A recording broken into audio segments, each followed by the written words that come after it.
নাস্তা তো অনেক খেয়েছেন, এত কম সময়ে অনেকগুলো মানুষের নাস্তা ঝটপট তৈরি করা যায় বা যায় না। আসসালামু আলাইকুম এভরিওয়ান, ওয়েলকাম টু জান্নাত কুকিং চ্যানেল।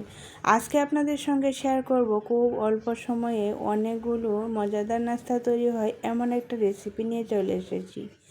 হাতে মাত্র 10 মিনিট সময় থাকলেই তৈরি করে নিতে পারবেন এই রেসিপিটি। আশা করছি সকলের কাছে অনেক বেশি ভালো লাগবে। নাস্তাটি তৈরি করে নেওয়ার জন্য আমি মিক্সিং বলে নিয়েছি 3টি নর্মাল তাপমাত্রার ডিম। ডিমগুলো একটু ফেটিয়ে নিচ্ছি। চেষ্টা করবেন ডিমগুলো খুব ভালো করে ফেটিয়ে নিতে, যাতে সাদা অংশ আর কুসুমটুকু একসাথে ভালো করে মিশে যায়। এখন মিষ্টির জন্য দিয়ে দিচ্ছি 3 টেবিল চামচ চিনি। এই চিনিটাই কিন্তু পারফেক্ট মিষ্টি হবে।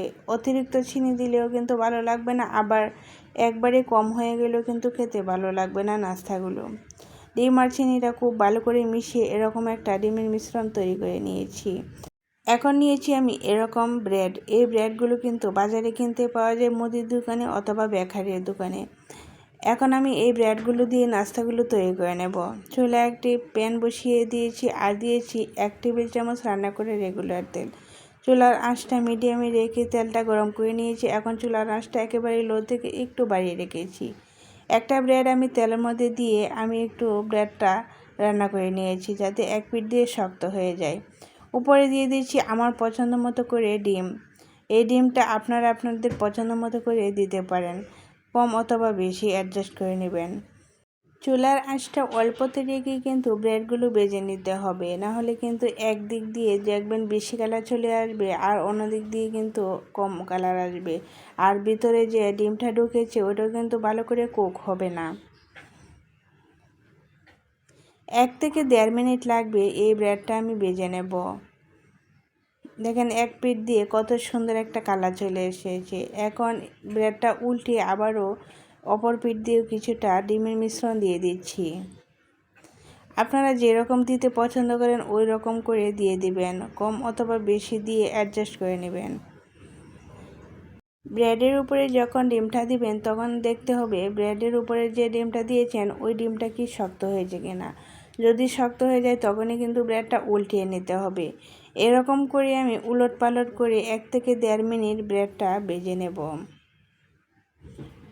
চুলার আঁচ যদি বাড়িয়ে রাখেন তাহলে ব্রেডের উপরে যে একটা বাজে একটা কালার চলে আসবে, দেখতে ভালো লাগবে না, খেতেও ভালো লাগবে না। এখন আমি এই ব্রেডটা আমার পছন্দ মতো করে ভেজে চুলা থেকে নামিয়ে নিচ্ছি। একই প্রসেসে আরও কিছু ব্রেড আমি ভেজে নেব। প্রথমে দিয়ে দিয়েছি তেল, আর ওই তেলটা গরম করে তারপর দিয়েছি একটি ব্রেড।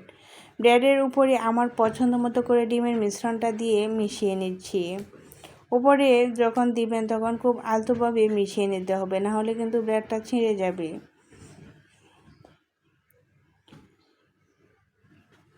ডিমের মিশ্রণটা দেওয়ার পর কিছুটা শক্ত হয়ে যাওয়ার পর আলতোভাবে উল্টিয়ে দিতে হবে। অপর পিঠ দিয়েও একই প্রসেসে ডিমটা দিয়ে দিতে হবে।